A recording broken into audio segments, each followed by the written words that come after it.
Assalamualaikum warahmatullahi wabarakatuh. Saya Jauhari Ahmad Febriansah dengan NIM 2101021033 dari D3 Ilmu Keperawatan Fakultas Ilmu Kesehatan. Saya akan mempresentasikan tentang fenomena sosial pentingnya pendidikan Pancasila bagi mahasiswa dan di kalangan masyarakat. Pancasila. Apa itu Pancasila? Pancasila itu sebagai dasar negara dan sebagai ideologi yang mempunyai nilai-nilai yang harus diterapkan dalam kehidupan bermasyarakat, berbangsa, dan bernegara. Pancasila sendiri disebut dengan ideologi, yang artinya ideologi adalah identitas. Dan dasar itu sebagai landasan utama. Maka artinya Pancasila itu sebagai identitas dan dasar landasan negara itu sendiri. Pendidikan Pancasila. Pendidikan Pancasila merupakan mata kuliah atau mata pelajaran yang diajarkan di universitas atau sekolah dari SD, SMP, maupun SMA. Pendidikan Pancasila sendiri bertujuan untuk mengembangkan kepribadian yang menjelaskan tentang landasan Pancasila itu sendiri. Dan fenomena pendidikan Pancasila. Apa itu fenomena pendidikan Pancasila? Dalam arti kata lain, fenomena merupakan perkembangan atau kejadian dalam pendidikan Pancasila. Dalam Pancasila sendiri itu juga terdapat fenomena pendidikan Pancasila yang merupakan perkembangan atau kejadian yang ada di dalam pendidikan Pancasila. Kemudian, dalam menyikapi fenomena tersebut dan mencari hasil yang pasti, saya melakukan sebuah metode penelitian. Metode penelitian yang pertama yang saya gunakan merupakan analisis data. Analisis data mengenai undang-undang yang mengatur pendidikan Pancasila. Sehingga dalam analisis data, kita harus mengumpulkan data dalam bentuk dokumen melalui media online seperti internet dan lain sebagainya. Proses analisis data merupakan proses di mana suatu data digabungkan menjadi satu lalu diproses untuk menghasilkan kesimpulan. Kemudian penelitian yang kedua yang saya gunakan, penelitian kuantitatif. Apa itu penelitian kuantitatif? Penelitian kuantitatif adalah penelitian ilmiah yang sistematis terhadap bagian-bagian fenomena serta kualitas hubungan-hubungannya. Tujuan penelitian kuantitatif untuk mengembangkan dan menggunakan model-model matematis, teori-teori, atau hipotesis yang berkaitan dengan fenomena. Metode penelitian kuantitatif merupakan metode yang berlandaskan pada filsafat. Filsafat positifisme digunakan untuk meneliti populasi atau sampel tertentu. Bentuk pengambilan sampel dalam penelitian ini adalah proportional sampling. Data diperoleh melalui wawancara atau survei. Dalam melakukan survei, saya sudah menemukan 26 responden kuesioner sebagai hasil berikut. Tabel diagram hasil survei yang pertama yaitu umur. Dari hasil survei yang dapat kita amati bahwa umur responden berkisaran antara 18 sampai 30, yang artinya pengisi kuesioner terdapat 25 responden dan terdapat satu responden yang berumur di atas 30. Dan pengisi responden kuesioner kebanyakan dari kalangan mahasiswa.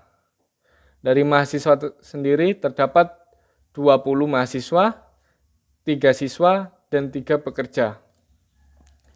Yang berarti 78%-nya mahasiswa 11%-nya siswa, dan 11%-nya pekerja.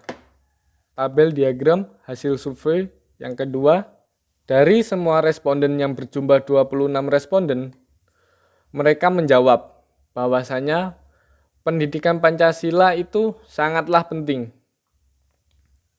Apalagi pendidikan Pancasila yang ada di sekolah maupun di universitas. Dan kemudian tabel yang ketiga yaitu menerapkan nilai-nilai Pancasila dalam kehidupan bermasyarakat. Sebetulnya banyak jawaban yang diberikan responden tentang mengapa pendidikan Pancasila itu penting dengan jawaban yang berbeda-beda. Di antaranya yaitu Pancasila adalah dasar negara dan ideologi negara yang harus dijaga dan diamalkan.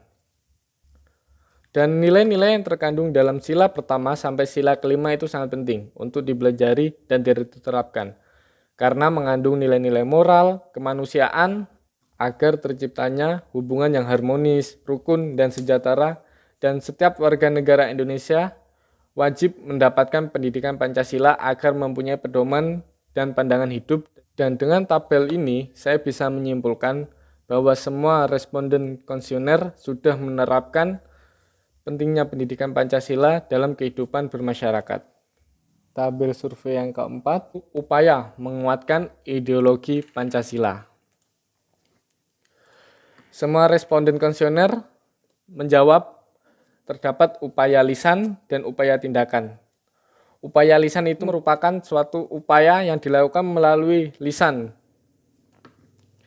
Dan upaya tindakan itu upaya yang melakukan suatu tindakan untuk menguatkan ideologi Pancasila.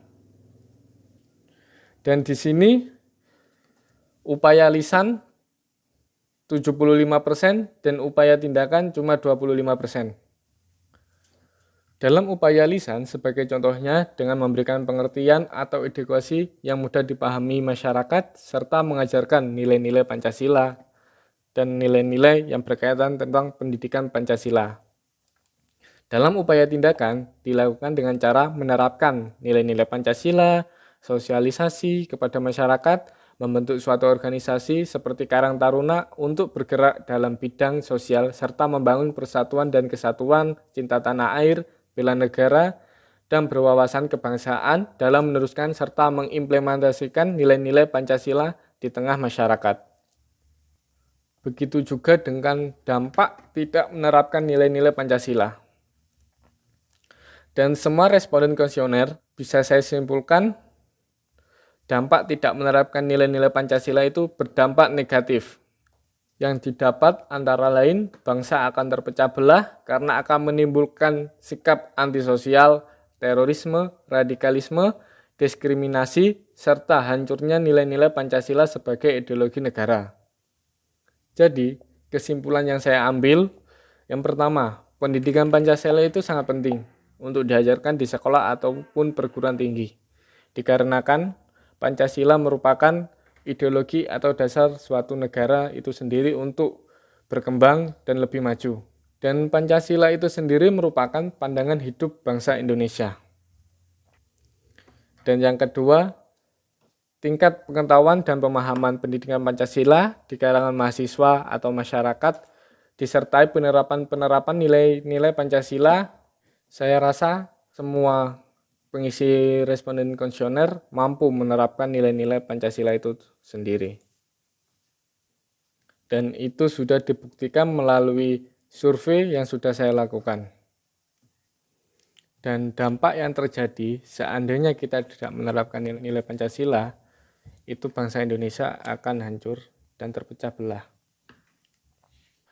Maka dari itu, kita sebagai warga negara Indonesia wajib menerapkan nilai-nilai Pancasila dalam kehidupan bermasyarakat.